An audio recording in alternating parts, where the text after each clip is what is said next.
Hi, and welcome to another edition of the Gadget Lab podcast. I'm Michael Calori. I'm Mike Isaac. Good Lord, man, there's smoke coming out of your face. There's no smoking in the studio. What is that? Hey, I can smoke in the studio, actually, because I'm using my e-cigarette made by Square. Square, the iPhone card swipey people? Not to be confused with the mobile payment system. This is a Square e-cigarette. So I don't know if there's a copyright problem or whatever with the name, but these guys make basically disposable cigarettes that take the place of actual cigarettes. For about, I guess 2 packs worth. It lasts for 500 puffs. 500 puffs? Yeah, 500 That's 2 puffs. packs. So apparently. So one of these, this is the green one. It's not what you're thinking. It's actually menthol. Menthol. So this is about the same as 2 packs of smokes. Yeah, apparently, and it costs $10. So depending on where you live, that could be about the cost of 2 packs. If you're in New York, probably not. In the big city, they're about $7.50. Right. So it's a deal. But yeah. So you don't. This isn't one where you put the chargers in. This is one where you smoke, and then you throw it away when it's done. That's correct. Yeah, and you're smoking. So it's not actually smoke though, right? It's like a vaporizer. Yeah, that's exactly what's in there. There's a little vaporizer in here, and there's no tar, there's no secondhand smoke that goes out, and it's a mixture of orchid flower fragrance, coriander, water, propylene, so all the delicious things that you can. All of these essential oils that exactly. go great with tobacco. I mean, I guess supposedly it's supposed to be better for you because there's no tar, but I mean, there are cigarettes out there that. Right. That we won't go anywhere near making any claims about that. I'm not gonna even. Yeah. And I don't know if it's supposed to be a substitute, right? I mean, I am a smoker, and so that was why I was chosen to test this product specifically. And I still want to smoke, right? But it's kind of like nicotine gum, right? There's a little bit of a cloying bite at the back of your throat whenever you chew it or smoke it. And you can I maybe don't have the urge to go downstairs and have to smoke, but I don't see this taking the place of cigarettes for me long term. Is it just there's like that whole thing about drawing through the cigarette and like the ritual of it? Is that what you still miss? Right. I think there's part of that, that kind of sates that, right, for the immediate term. Like if you have to smoke, if you're on an airplane, apparently it's legal to smoke e-cigarettes. Dude, if you bust one of these things out on an airplane, I'm waiting for a federal marshal to come and I will pay you $5, especially the green one. No, it's totally cool. So it's cool to do it on airplanes. Apparently it's cool to do it. I've never seen anyone actually do it and not get weird looks from everyone around them. So I don't know how this. It definitely looks weird. There's a little button. Yeah. You press the button and you inhale, and it doesn't make any noise. And it fills your lungs with sweet, sweet tobacco vapor. So smoking is not cool, by the way, just so you know. And we're not advocating it. Neither am I advocating anyone start smoking. This is just a sort of, I guess it's a cool thing that, okay, you can smoke indoors, you can smoke on a plane, whatever. But, yep. It's a nice novelty for the smoker in your life. Right, exactly. You know what else is smoking? What is that, Mike? The news this week that Facebook is having its IPO. Facebook did file for its IPO. So this has nothing to do with gadgets, but we felt like it was important to talk about because Facebook is one of those things that extends into basically every part of the technology ecosystem. They're in our phones, they're on our laptops, they're in our conversations, and now they're in your podcast. So when can I buy Facebook stock? So they filed for their IPO on Thursday this week. So that means basically that they're planning to go public. That's all the initial paperwork to kind of set the wheels in motion. It's going to be probably around May. I believe, till it actually makes its stock exchange debut. I believe it's on the NASDAQ, but I'm not exactly sure. What's their ticker going to be? FB, not Zuck, FB. Zuck? I wanted it to be face. Face. Right? So it's like if I had a bad stock market day. Face. Yeah. Sell face. Buy face.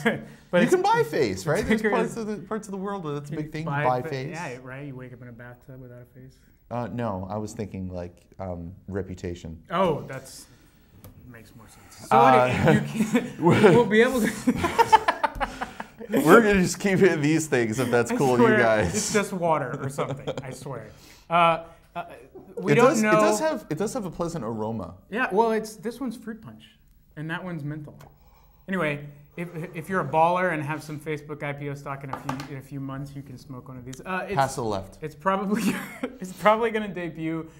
Facebook is estimating around $30 per share, something like that. $30 a share? Right. The most interesting part, though, I think, which does actually relate to gadgets, half of the visits that Facebook had in December were on mobile devices, right? Wow. Were on smartphones and tablets. That's insane because, I mean, all out of the 845 million visits they had in December, unique visits, half of that was on mobile. When I'm riding the bus and I look around, because that's all I do is I look at what other people do on their phones around me. Right. Everybody's on Facebook. Right. There's like one guy on Google Reader, and then the other 30 people are all on Facebook. Right. Right. So anyway, we're going to move along. We're going to show you a device that is a 3D printer, but unlike most 3D printers, which use some sort of polymer or glue to print out the physical objects of your desire, this one uses food. Soylent Green? Yeah. Sweet. It's people. It's people.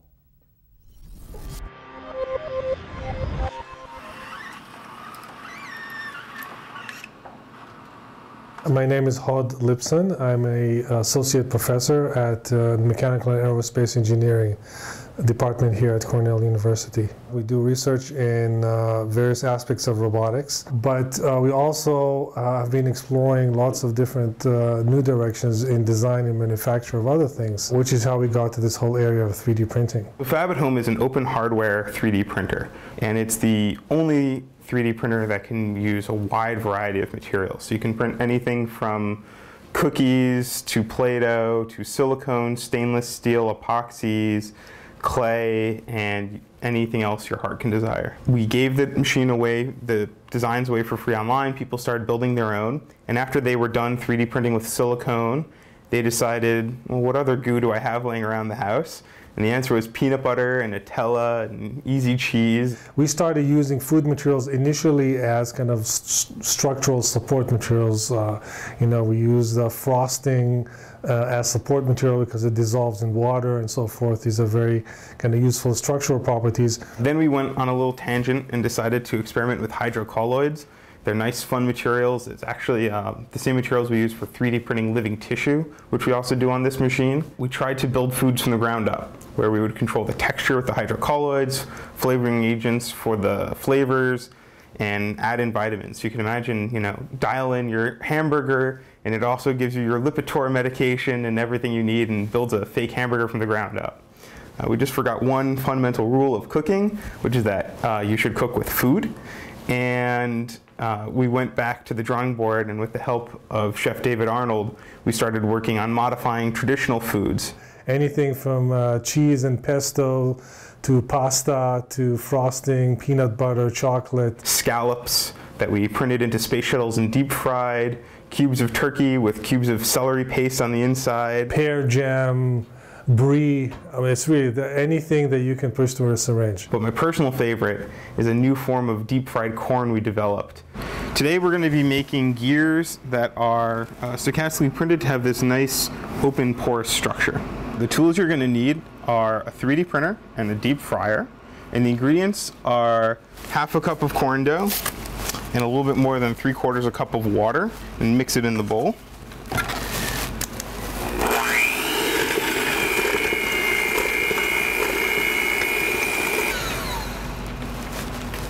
Mush it together. And it should have a nice consistency where it will stick to itself just a little, but only to itself. And then we'll take our canister and just kind of press it into the back, making sure to leave the tip open so the air can escape.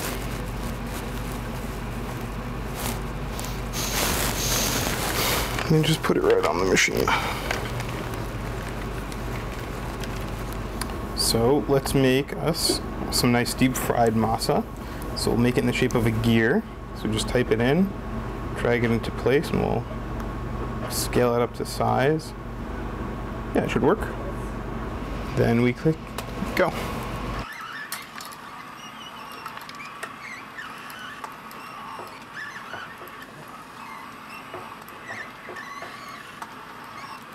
Right now it's doing a process we call stochastic printing, where it exploits a material property known as viscous thread instability. If you drizzle, it'll buckle and weave underneath the spot where you're drizzling.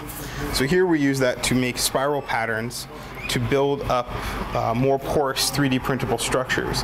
And when you make a porous food structure out of, say, something like corn dough, which isn't actually porous, you now can deep fry the entire thing all the way through. Or if you used another material, you can imagine making a filter out of this, or even just changing the mechanical properties of this bulk material by introducing this unstructured pattern to it.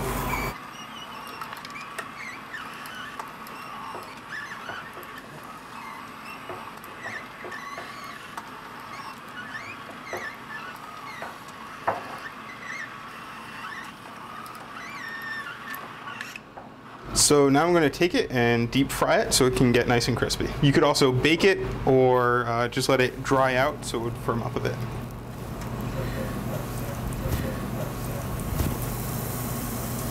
I think it's done popping. We'll pull it out.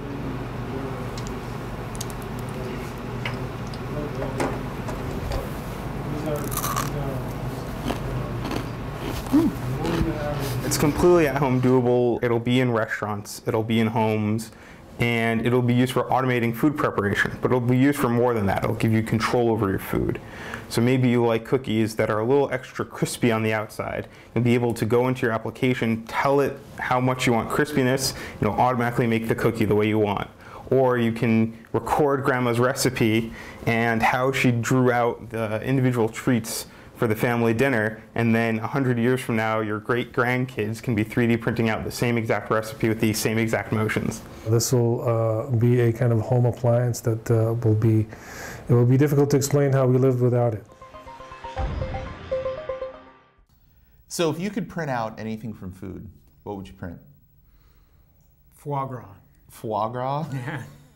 You put foie gras in and then have it come out in the shape of? I burn $100 bills to light my cigarettes, so I want to put foie gras inside. To light your e-cigarettes? To light my e-cigarettes. I would probably put in lobster and have it print out like nachos or something. So you have to put food in and then it puts Well, it makes the objects from food, yeah.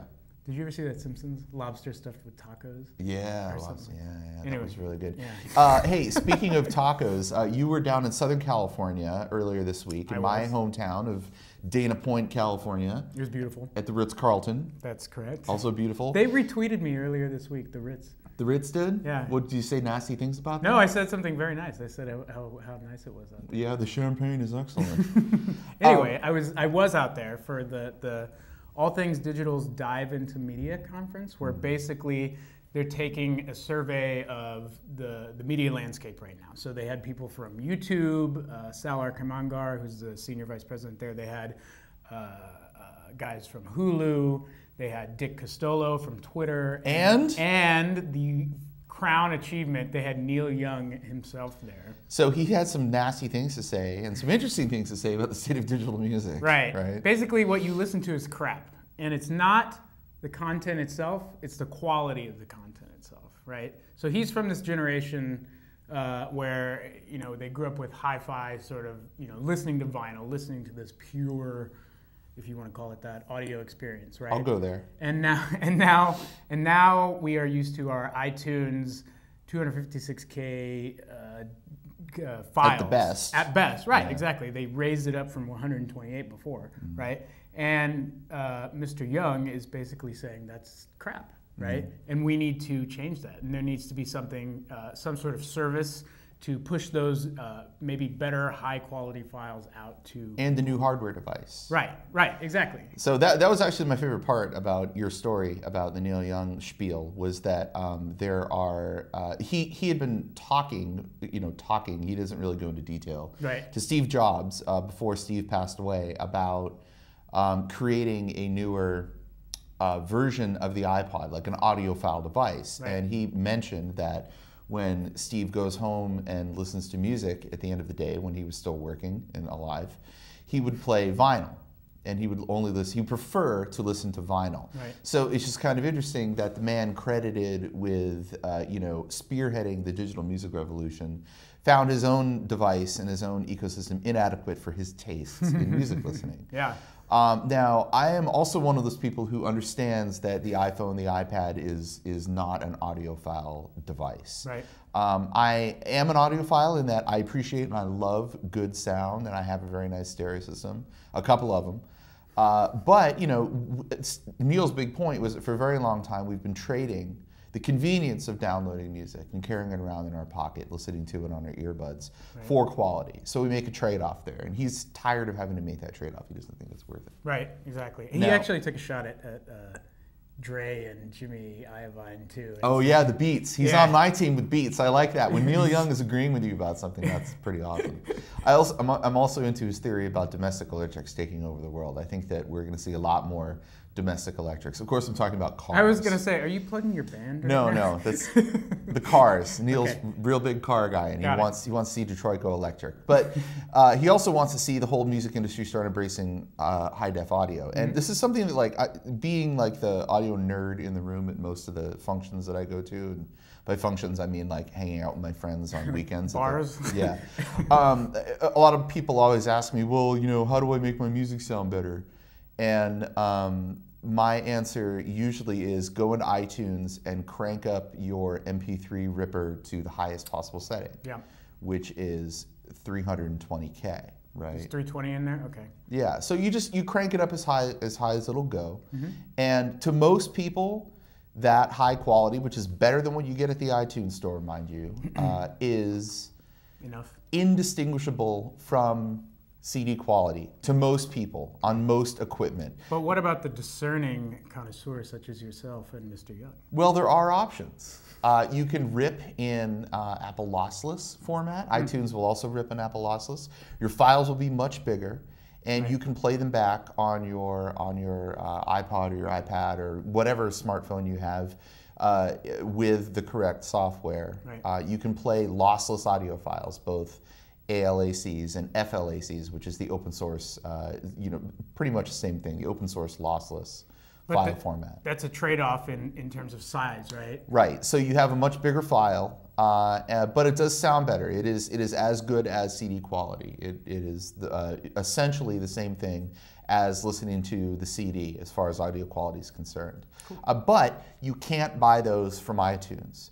You have to go to different stores to buy lossless audio. So you have to go places like HD Tracks, or you have to buy songs directly from the bands, like Radiohead sells FLACs. Bands can sell FLACs on Bandcamp. The Beatles have been selling FLAC versions of their music outside of the United States. Nice. George Harrison, you can buy a copy of All Things Must Pass, remastered on lossless audio. The nice thing about these lossless file formats is that they also allow you to listen to audio at greater than CD quality. One step above that is something that's been around for a while but is just now starting to make inroads, which is direct stream digital, DSD files. These are massive files. They're also very expensive. They're about $5 a track. Nice. And you need special software, special equipment to play it back, although not that special, because the software from Korg that you use to play back DSD files is free. And you can play back DSD files on a PlayStation 3 if you have one.